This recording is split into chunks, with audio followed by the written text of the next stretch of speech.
Hi guys, welcome back to another video. I hope you've had a really nice Christmas period. I certainly have. I'm sorry that I haven't uploaded any videos in the last few days, but as I'm sure you can understand, I've been quite busy seeing family and things, so haven't been able to get a video up until now. But in today's video we are at Hockenheim in the Dodge Viper, which is a car that I haven't actually really used before. I knew it was pretty good, but I wasn't sure how good it was. As it turns out, it's really strong, probably one of the best cars in the GT class right now. And as you'll see in this race, it's especially good at this track for whatever reason. The kind of high speed corners that this track has works really well for this Dodge Viper. Now, as you can see here, a bit of a manic first lap. We've got an incredibly laggy Lamborghini in front of us, which I want to get as far away from him as possible, and as you can see there, he just completely kills another person through no fault of their own, just complete innocent bystander. But I seem to have survived so far. Carnage through that hairpin, as you'd probably expect. I have managed to get past the laggy Lamborghini, so hopefully that's the last we'll see of him. I'm sure it is. And we're up to 16th already, so not a bad start. We haven't been killed yet, which is always good. Now making a dive up the inside of that Lamborghini there and getting a helpful nudge from the BMW, so making another position there, up to 15th.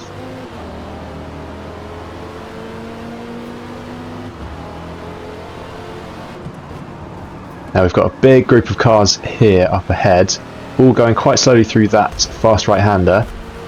3 wide almost through this corner, a lot of nudging each other. Unfortunately I just get pushed wide there by that Porsche, no fault of my own. I was giving him plenty of space. I just get stuck on the grass, not able to come back on the track. Unfortunately that means we're actually back behind the laggy Lamborghini, so that really is not particularly helpful. Now what I'm going to do now is I'm actually going to shut up and just let you guys watch a lap of this track without me commentating, because it's something I've never really done before. So without further ado, I will be back shortly.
So there we are, a pretty chaotic lap, but we managed to make up a good few positions, up to 10th place now, going on to the 3rd lap, and make that 9th as we get past the Mercedes on the exit of that corner. But are we going to be able to keep this position? I go a bit defensive,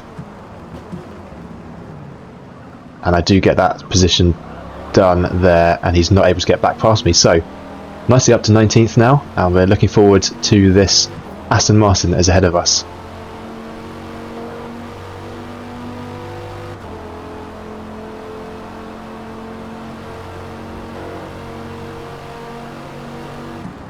I was thinking about going defensive up into the braking zone of this hairpin here, but I decided not to, and that was the right decision. I didn't need to. The Mercedes behind didn't go for a move, but as you saw there, I got just slightly onto the sausage curb on the exit, which slowed me down slightly, and it allowed the Mercedes just to catch up a bit. So I'm just aware of him just behind me, but again doesn't look for a move, so we are safe for the moment.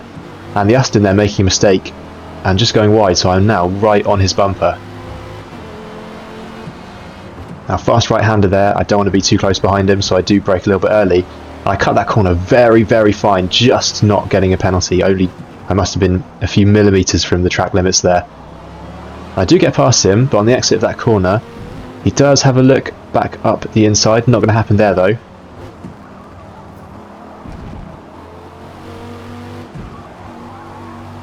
And I get kicked out there, just put a wheel on the curb on the entry of that corner, but it's not going to matter. I'm still just about ahead of the Aston.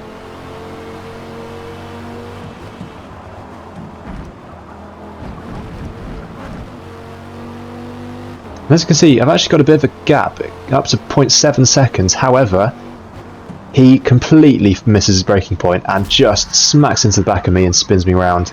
Complete 360 there. Nothing I could have done, not my fault whatsoever. And I was not particularly happy about that. All the way down to 12th place now. So I did lose 5 or 6 positions there. Just from completely his mistake.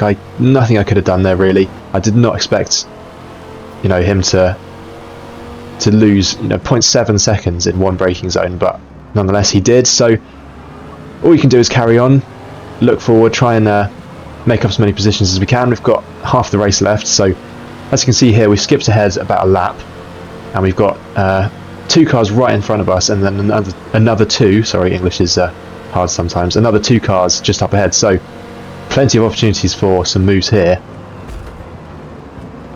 Now, I braked early there to make sure I didn't go into the back of anyone, but the McLaren braked even earlier, so I actually did end up just tapping him in the rear, but luckily it was very, very soft, so didn't really affect either of us too badly, and I did actually manage to cut underneath him in that hairpin, so there's one position made.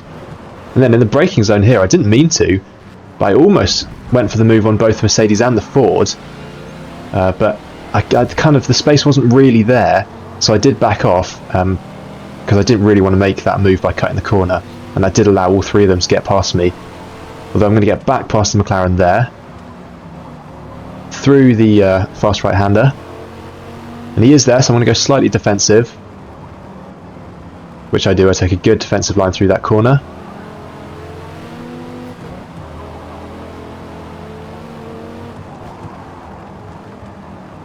Now these 2 up ahead are going to pit, and I'm going to follow them, as is the McLaren behind, I believe. Now skipping ahead a little bit, I've come out of the pits, and the McLaren actually jumped me in the pits, unfortunately. I think there was a bit of lag as we were going in, but nonetheless, again on the hairpin, he just goes wide, so I get him there. And now we've just got to catch up with the Ford GT and the Mercedes again, who we were fighting with just a lap earlier.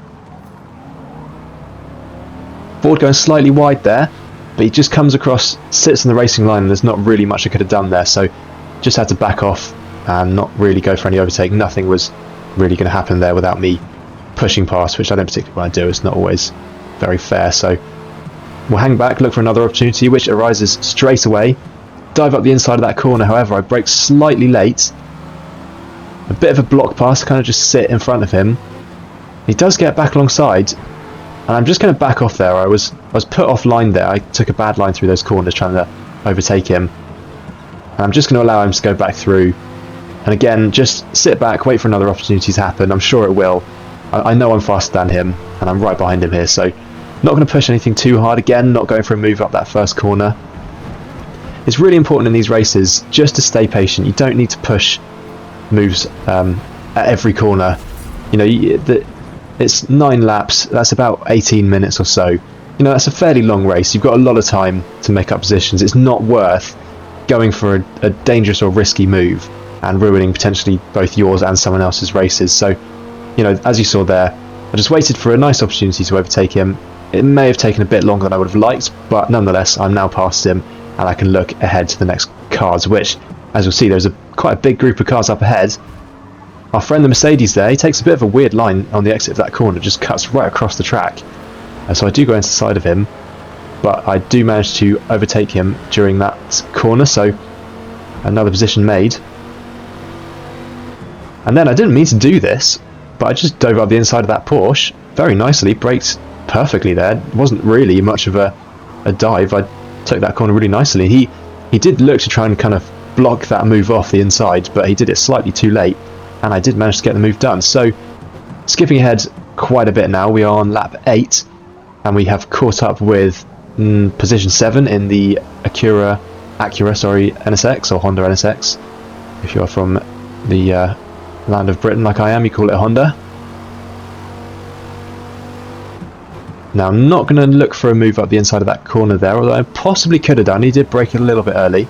The brakes on this Viper are very, very good, so it does allow for some moves to be made in the braking zones. But as I said earlier with the Ford GT, it's not worth pushing for an overtake straight away. I'm just going to sit back, wait for an opportunity to arise, which it does there. And like I've done before, really nice overtake there. Just put it up the inside, brake nice and early, keep to the inside of that corner all the way through, and we've got that position made. So that was a really nice overtake there, if I may say so myself. And now coming on to the last lap, we're in 7th place. And we're going to skip ahead here to the end of the last lap. It's taken me pretty much the whole lap to catch up with the guy in 6th. As you can see, he's got a 0.7 second penalty. Now, that is going to be very important in just a second.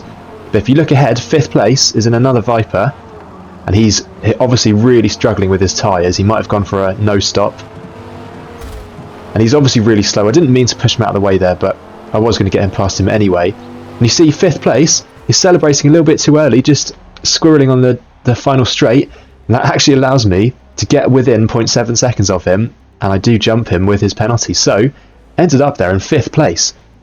And actually, if you look at the times, I could well have been fighting for 2nd place had I not been spun by that Aston. I was only 5 seconds behind 2nd place at the end of that race, so I definitely lost more than 5 seconds from that spin, so I really think I would have been fighting for a podium there. But nonetheless, it was a good race anyway, up to 5th place even with a couple of offs. So yeah, I hope you guys enjoyed that race, and I hope you guys are enjoying all the videos. Thank you very much to all the new subscribers. There's been plenty of you guys recently. So yeah, I hope to see you guys in another video soon.